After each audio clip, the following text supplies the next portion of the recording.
عزیزان ملت اسلامیہ، نہایت معزز سامعین حضرات، السلام علیکم ورحمۃ اللہ وبرکاتہ۔ نحمده ونصلي ونسلم على رسوله الكريم، اما بعد، فقد قال الله تعالى في القرآن المجيد والفرقان الحميد: وَلِلَّهِ عَلَى النَّاسِ حِجُّ الْبَيْتِ مَنِ اسْتَطَاعَ إِلَيْهِ سَبِيلًا، وقال رسول الله صلى الله تعالى عليه وسلم: الحجة المبرورة ليس لها جزاء إلا الجنة۔ صدق الله العظيم وصدق رسوله النبي الأمين المكين الكريم، ونحن على ذلك لمن الشاهدين والشاكرين، والحمد لله رب العالمين۔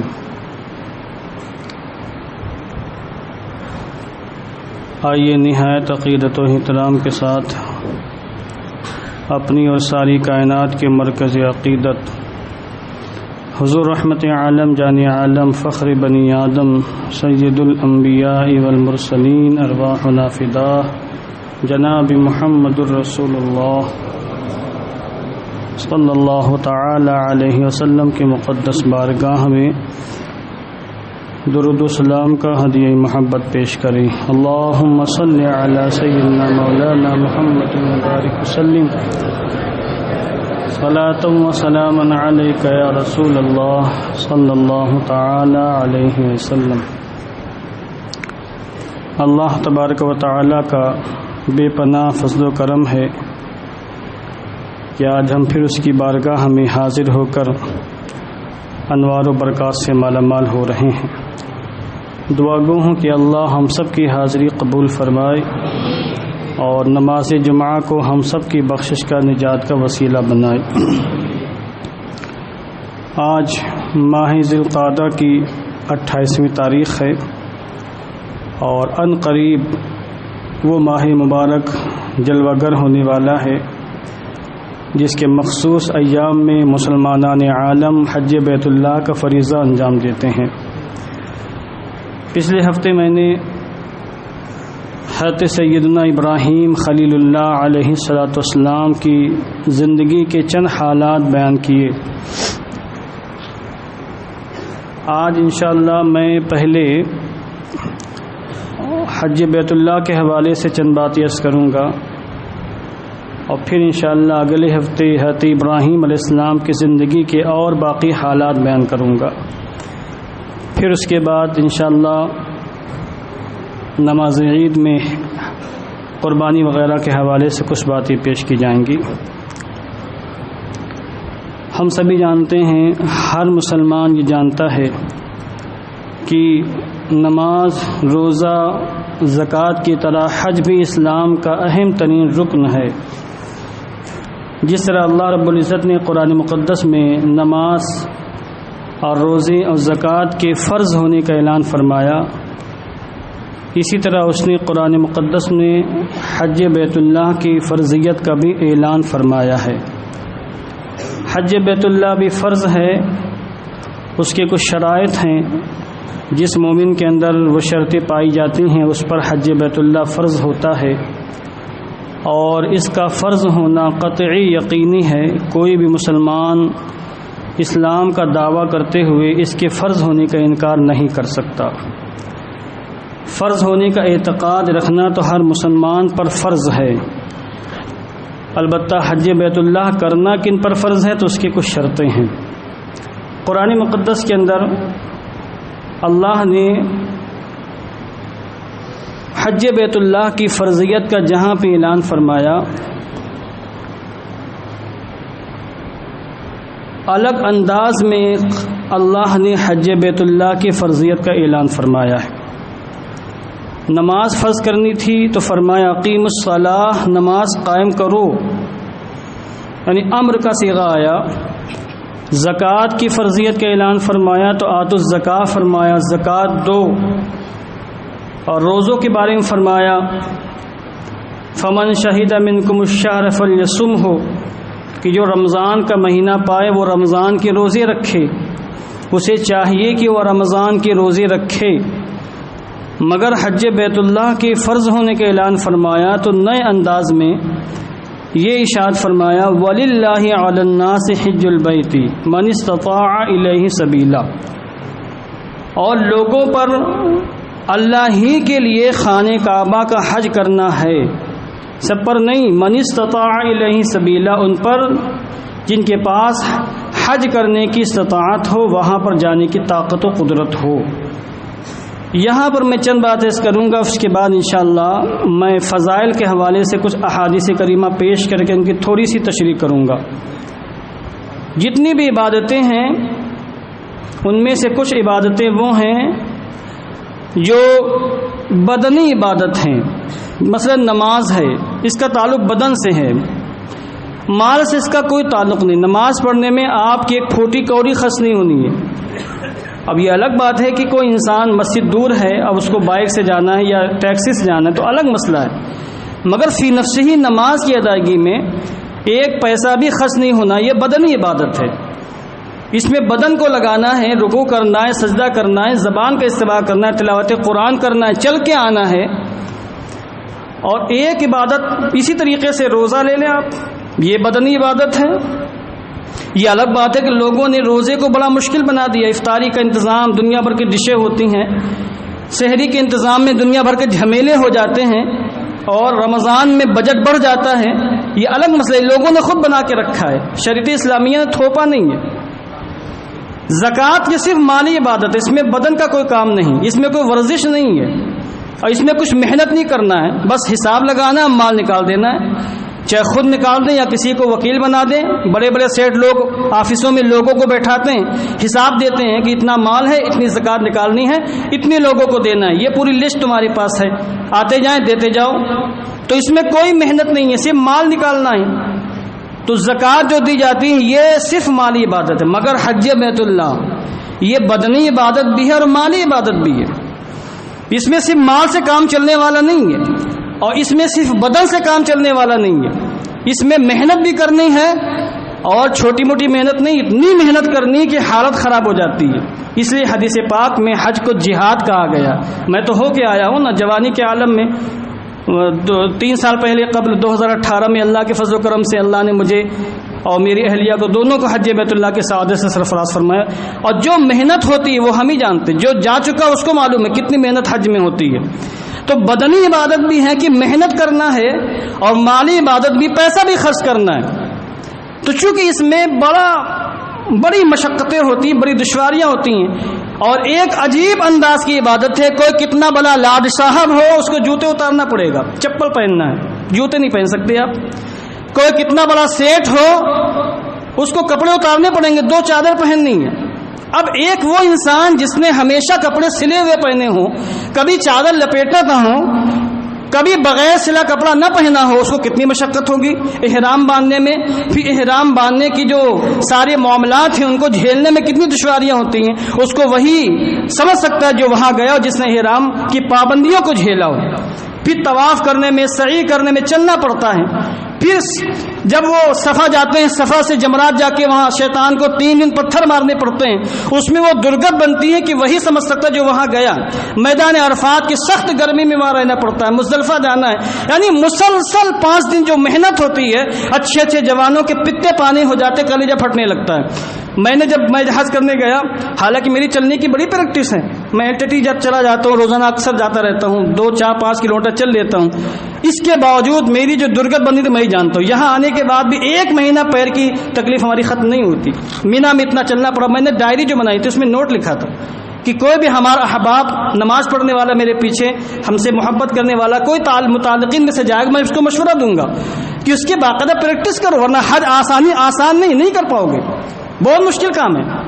تو ایک اس کا باقاعدہ ایک سسٹم ہے، اس سسٹم کے اعتبار سے وہاں جانا پڑتا ہے۔ بہرحال اس میں نہیں جاتا، کہنا چاہتا ہوں کہ یہ ایسی عجیب عبادت ہے کہ اس میں مال بھی خرچ کرنا ہے، مشقتیں برداشت کرنا ہے، بدنی عبادت بھی ہے، یعنی مال خرچ کرنے کے بعد بھی طرح طرح کی دشواریاں برداشت کرنی ہوگی۔ اور آج کے اس ترقی یافتہ زمانے میں جب کہ طرح طرح کے آلات اور فلائٹ وغیرہ کے سفر ماشاءاللہ ہو گئے ہیں، اس زمانے میں لوگ گھوڑوں سے، اونٹوں سے چل کر آتے تھے، پیدل آتے تھے، تو ان کو کتنی دشواریاں ہوتی ہوں گی۔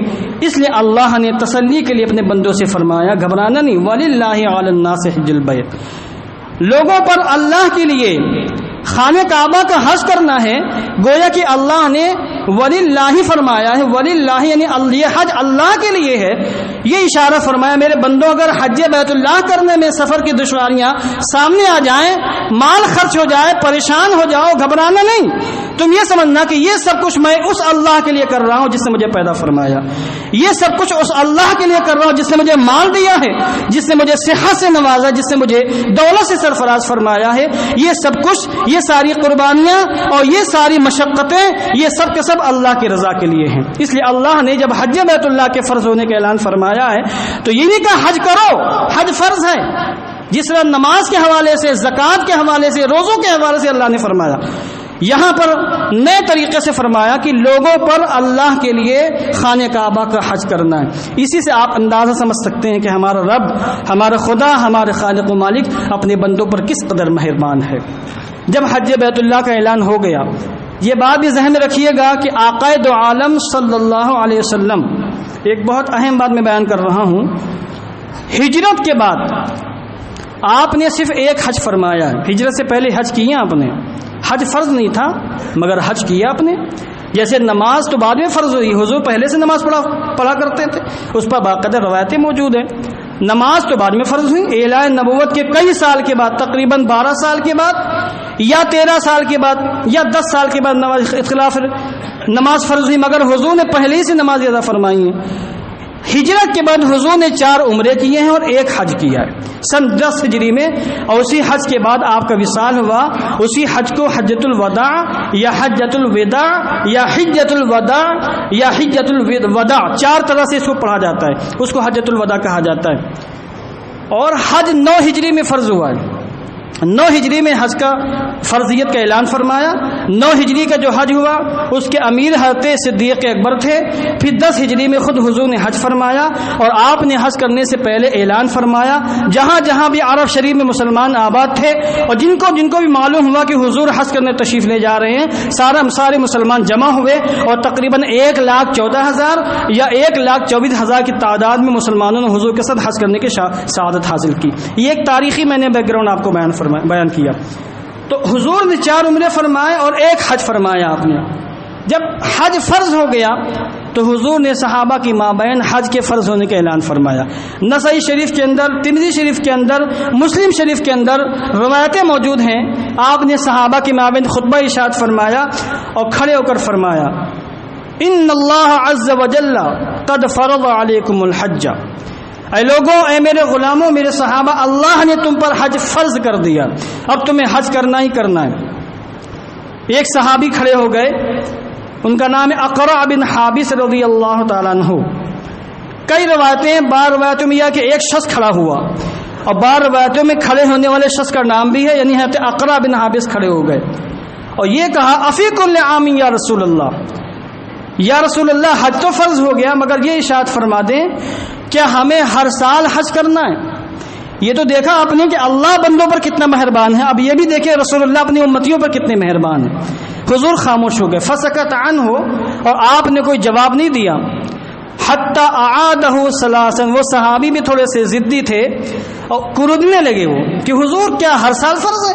بھئی جب حضور خاموش ہو گئے تو ان کو سمجھ لینا چاہیے نہیں، زندگی میں ایک ہی بار فرض ہے، مگر بار بار وہ سوال کرنے لگے کہ یا رسول اللہ کیا حج ہر سال فرض ہے؟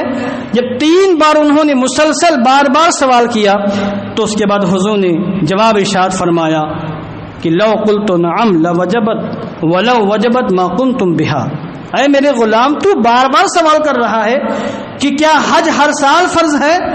اگر میں کہہ دیتا کہ ہاں تو ہر سال حج فرض ہو جاتا، اور جب ہر سال فرض ہو جاتا ما کنتم بہا تو تمہارے اندر اتنی طاقت نہیں تھی کہ تم حج بیت اللہ ہر سال انجام دے پاتے. اس کے بعد آپ نے یہ فرمایا ذرونی ما ترکتم، سنو جب تک میں تم سے کوئی حکم شرعی بیان نہ کروں تو تم لوگ کرید کر مجھ سے سوال مت کیا کرو، مجھے چھوڑ دو. ضروری ما ترکتم، جب تک میں تمہیں چھوڑ دوں. اس کے بعد فرمایا فَإِنَّمَا هَلَكَ مَنْ كَانَ قَبْلَكُمْ بِكَثْرَةِ سُؤَالِهِمْ وَاخْتِلَافِهِمْ عَلَى أَنْبِيَائِهِمْ، کیونکہ تم سے پہلے کی جو امتیں ہلاک اور تباہ و برباد ہوئی ہیں بہت زیادہ سوال کرنے کی بنیاد پر، کریدنے کی بنیاد پر اور اپنے نبیوں سے اختلاف کرنے کی بنیاد پر ہلاک ہوئی ہیں. جب میں تمہیں کسی کام کا حکم دوں تو جتنی بھی طاقت تمہارے پاس اس پر عمل کرو، اور جب میں تمہیں کسی کام سے منع کر دوں فاجتنبوہ تو مکمل طریقے سے باز آ جانا. اب یہ جو حدیث پاک، اس سے چند باتیں معلوم ہوئی، وقت میں تو زیادہ گنجائش نہیں ہے، البتہ میں اشارے میں چند باتیں بیان کر دیتا ہوں. ایک بات تو یہ معلوم ہوئی کہ اللہ نے اپنے محبوب کو مختار بنایا، مجبور نہیں بنایا. آج کچھ لوگ کہتے ہیں حضور مجبور تھے، ان کے پاس کوئی پاور اختیار نہیں تھا. ہم کہتے ہیں کہ پاور اختیار تو ایک عام انسان کے پاس بھی ہوتا ہے. تم حضور کی باتیں کر رہے ہو، ایک عام انسان بھی پاورفل ہوتا ہے. کیا ہم یہ کھڑے مجبور ہیں کیا؟ چاہے تو ہم بیٹھ جائیں، کوئی ہمیں روکنے والا ہے، چاہے مسجد کے باہر چلے جائیں.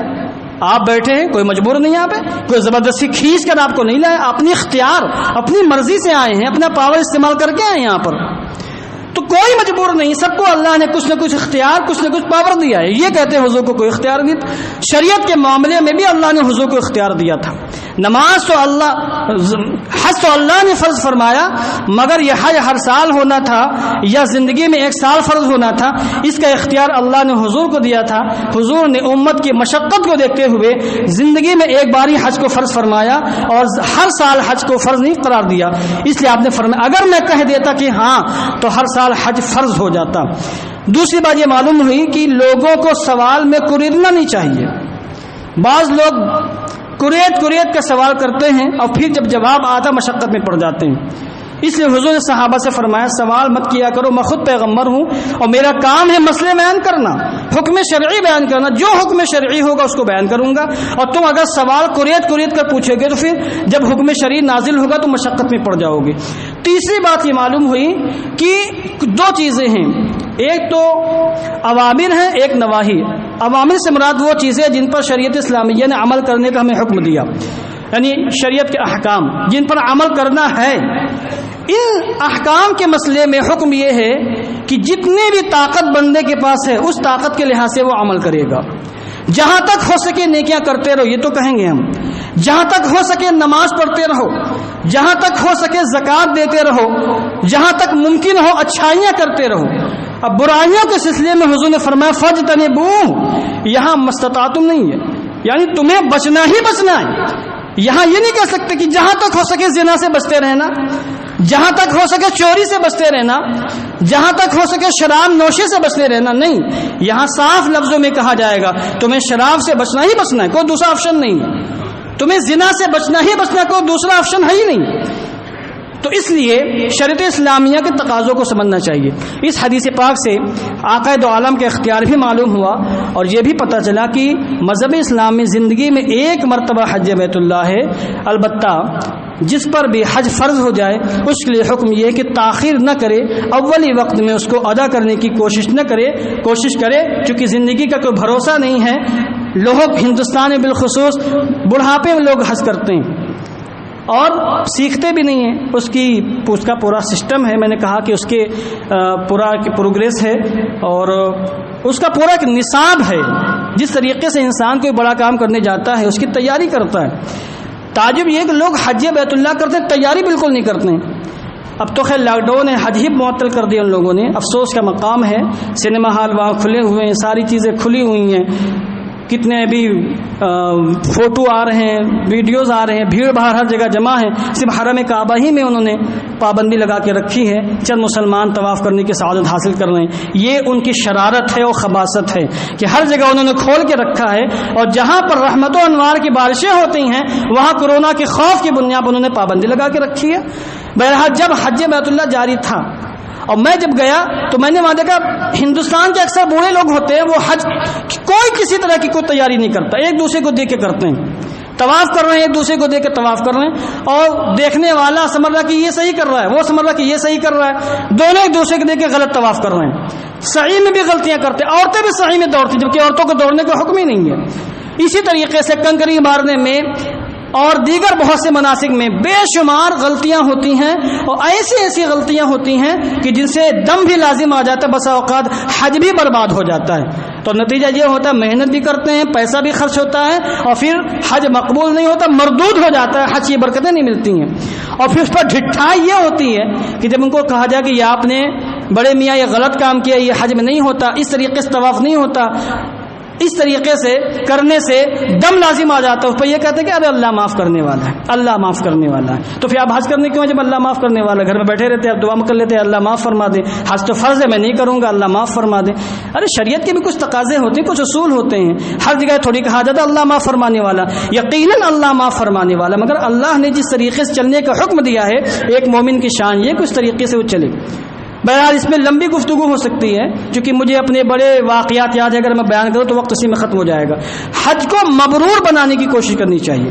ابھی تو دعا یہ کریں آپ کی جلد سے جلد حالات سدھریں، تاکہ اللہ آپ کو ہم سب کو حج بیت اللہ کی سعادت سے مالا مال فرمائے، پابندیاں ختم ہوں اور وہاں جا کر ہم وہاں کی برکتوں سے مالا مال ہوں۔ حج مبرور کی بہت بڑی فضیلت ہے۔ حج مبرور یہ لفظ حدیث پاک میں آیا ہے، آقا دو عالم نشاد فرمائے الحجۃ المبرورہ لیس لہا جزاء الا الجنہ، حج مبرور کی جزا صرف اور صرف جنت ہے، صرف اور صرف جنت، اس کے علاوہ کچھ بھی نہیں۔ اور جس کا حج مبرور ہو جائے، مقبول ہو جائے، تو وہ یہ نہ سمجھے کہ یہ صرف اس کے گناہوں کو معاف کر دیا جائے گا، وہ یہ نہ سمجھے کہ صرف دنیا میں برکتیں مل جائیں گی، وہ یہ نہ سمجھے کہ اس کا فرض ادا ہو گیا، وہ یہ نہ سمجھے کہ عذاب میں کمی ہو جائے گی، بلکہ اس کو یہ سمجھنا چاہیے کہ اللہ نے حج مبرور کا صلہ صرف جنت رکھا ہے۔ جس انسان کا بھی حج مبرور بن جائے گا وہ یقیناً جنتی ہے، وہ یقیناً معاف کر دیا جائے گا۔ اب حج مبرور ہے کیا، اس کو تھوڑا سا میں سمجھا دیتا ہوں آپ کو۔ ایک وہ انسان جس نے حج کے لیے تیاری کی مال حلال سے، حرام مال نہیں، حلال کمائی سے اس نے حج بیت اللہ کی ٹھانی، حلال کمائی خرچ کر کے وہاں پہنچا، اس کے بعد اس نے حج کے تمام فرائض، تمام واجبات، تمام سنتیں، تمام مستحبات کا خیال کرتے ہوئے حج بیت اللہ کو انجام دیا۔ طواف بھی صحیح ڈھنگ سے کیا، طواف کے جو تقاضے تھے ان کو پورا کیا، سعی بھی اس نے صحیح ڈھنگ سے کی۔ اس کے بعد جب مینا جانا، مینا پہنچا، وہاں پر تمام سنتوں پر عمل کیا، رمی جمرات بھی صحیح ڈھنگ سے کیا، وقوف عرفہ، وقوف مزدلفہ، یعنی احرام کے جتنے بھی تقاضے تھے ان تمام تقاضوں کو، یعنی مناسک حج کو صحیح ڈھنگ سے اسے ادا کر لیا۔ اس کے بعد اس نے سچی توبہ کر لی کہ اللہ اب تک میں نے جو زندگی گزاری، اب میں تیری بارگاہ میں سر نیاز خم کر کے سچی توبہ کرتا ہوں اور تجھ سے وعدہ کرتا ہوں کہ اللہ میں کبھی گناہ نہیں کروں گا، کبھی تیری نافرمانی نہیں کروں گا، اور کبھی بھی تیرے در سے دور نہیں جاؤں گا۔ وہ سچی توبہ کر لیتا ہے اور یہ عزم مصمم کر لیتا ہے کہ مجھ سے جتنے بھی حقوق وابستہ ہیں، میں نے جن جن لوگوں کا حق مارا ہے، میں تجھ سے وعدہ کرتا ہوں اللہ ان لوگوں کو ان کا حق واپس کروں گا۔ جا کر سچی توبہ کرتا ہے، اس کے بعد جب وہ آتا ہے اور اس کی زندگی میں پھر انقلاب پیدا ہو جاتا ہے اور اس کی دینی زندگی میں نکھار پیدا ہو جاتا ہے، دینی زندگی اس کی شاندار ہو جاتی ہے۔ تو یہ سارے معاملات جس کے حج میں ہوتے ہیں، یقین کر لیں کہ اس کا حج مبرور ہے، اس کا حج رب تعالیٰ کی بارگاہ میں مقبول ہے۔ ایسا انسان جنتی ہے، ایسا انسان ایسا عظیم ہے کہ اس کی دعائیں خود قبول ہوتی ہیں، اور وہ جس کے حق میں دعا کر دے اس کے حق میں بھی اس کی دعا قبول ہو جاتی، اس کی دعا پھر رب تعالیٰ کی بارگاہ میں مردود نہیں ہوتی۔ یا بہت سے حاجیوں کو دیکھتے ہیں کہ فلاں صاحب حج کر کے آئے تو کوئی زندگی میں تبدیلی نہیں آئی، فلاں صاحب حج کر کے آئے، حاجی تو لکھنے لگے مگر وہ پاجی ہو گئے، فلاں صاحب حج کرنے کے بعد بھی فراڈ کر رہے ہیں، فلاں صاحب حج کرنے کے بعد بھی جھوٹ بول رہے ہیں، فلاں صاحب حج کرنے کے بعد بھی سود کھا رہے ہیں، فلاں صاحب حج کرنے کے بعد بھی گالیاں دے رہے ہیں۔ دیکھا نہیں آپ نے؟ میں نے تو حرم شریف میں لوگوں کو گالیاں دیتے ہوئے سنا ہے اپنے کانوں سے، سمجھے آپ؟ خود میرے ٹور ہی میں ایک صاحب تھے گالی بک رہے تھے، میں نے بہت غصے میں ان کو ڈانٹا وہاں پر کہ آپ کو تمیز نہیں کس مقام پہ آپ کھڑے ہیں اور کیا بکواس کر رہے ہیں، کیا آپ کا گھر ہے یہ؟ تو وہ خوف زدہ ہوئے، توبہ کی انہوں نے پھر۔ تو جو انسان جس چیز کا عادی ہوتا ہے پھر وہ عادت اس کی بنی رہتی، وہ فکر نہیں کرتا کہاں پہ کھڑے ہیں ہم۔ ایک مرتبہ مدینہ منورہ میں نماز ہو رہی تھی، نماز امام سب نماز پڑھا رہے تھے، حالانکہ وہ نجدی امام ہیں، ان سے ہم کو لینا دینا نہیں، مگر ایک بات بتا رہا ہوں میں، صف اول میں ایک صاحب کھڑے تھے، وہ بھی سعودی تھا، اس کے موبائل کی گھنٹی بج گئی نیت باندھتے ہی، اور یہ واقعہ ہم کو حضرت علامہ مفتی حفظ اللہ صاحب قبلہ نے بیان فرمایا۔ 2014 میں ان کے ساتھ میں عمرہ کرنے گیا تھا، اور وہ ماشاءاللہ 12 وہاں جا چکے ہیں، ان کو تو وہاں کے چپے چپے کا علم ہے، وہاں کے عالم ہیں، ان کو بہت کچھ معلومات ہے، عظیم عالم دین بھی ہیں، ہمارے معظم مکرم عالم دین ہیں، بزرگ عالم دین۔ تو وہ کہنے لگے کہ اس کی گھنٹی بجی تو اس میں گانے کی وہ ٹون بج رہی تھی، تو امام نے نماز توڑ دیا۔ اب بغل میں حضور کا روزہ ہے، اور چونکہ پہلے نماز آگے ہوتی تھی، حضور کے روزے کے آگے امام آگے کھڑا ہوتا تھا۔ یہ ابھی جو نیا پرنس بنا ہے سلمان کا بیٹا ابن سلمان، جن کا نام محمد ہے مگر میں ابن سلمان کہتا ہوں، کیونکہ کارنامے ایسے نہیں کہ ان کو محمد کہا جائے۔ ابن سلمان نجدی نے ابھی یہ جو سارے اس کے سیاہ کارنامے ہیں، مگر یہ کارنامہ اچھا ہے کہ اس نے کیا کیا، امام کو پیچھے کر دیا اور کہا کہ نہیں، حضور کے آگے کوئی نہیں کھڑا ہوگا، پیچھے۔ اب جو امامت وہاں سب بندی ہوتی ہے تو امام صاحب پیچھے کھڑے ہوتے ہیں، آگے نہیں کھڑے ہوتے ہیں، یعنی ریاض الجنہ میں کھڑے ہوتے ہیں وہ۔ تو نماز توڑی امام نے، وہ کہا کہ تم کو تمیز نہیں، تم کہاں کھڑے ہو، کس مقام پہ کھڑے ہو، اور تمہاری گھنٹی بجی تو اس میں گانا بج رہا ہے۔ تو لوگ جیسے عادی ہوتے ہیں، مقام کا پھر ادب و احترام نہیں کرتے ہیں۔ میں 12 سمجھا، جو بھی وہاں جائے تو جائے نا، جائے تو وہاں جا کے اعمال برباد نہ کرے، اس مقام کا خیال رکھے، کوئی معمولی مقام نہیں ہے۔ ادب گاہے زیر آسماں از عرش نازک تر، نفس گم کر دم آیا جنید و بایزید ایجا، کہ یہ زیر آسمان، آسمان کے نیچے ایسا مقدس مقام ہے کہ جہاں پر جنید اور بایزید بستامی جیسے عظیم ہستیاں بھی سانس روک کر جاتی تھیں کہ کہیں سانس لینے میں بے ادبی نہ ہو جائے، یہ مقام ہے۔ تو ان کو میں نے ڈانٹا، تم ایسے کر رہا تھا کہ آپ نے جو دیکھا نا بہت سے حاجیوں کے حالات، تو اس کی وجہ یہ ہے کہ یہ تو مال حرام سے حج کیا انہوں نے، یا تو وہاں جا کے سچی توبہ نہیں کی انہوں نے، یا تو انہوں نے حج کیا صحیح ڈھنگ سے حج نہیں کیا۔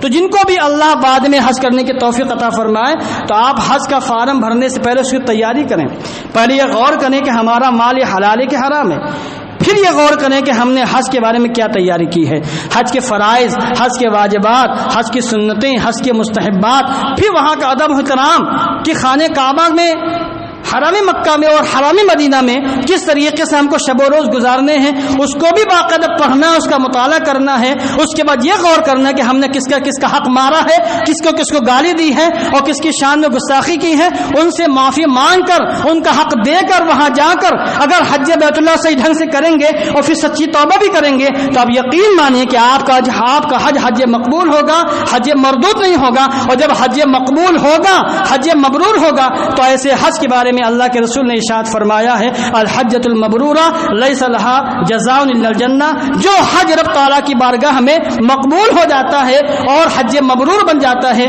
اس کی جزا صرف اور صرف جنت ہے، جنت کے علاوہ اس کی جزا کچھ بھی نہیں ہے۔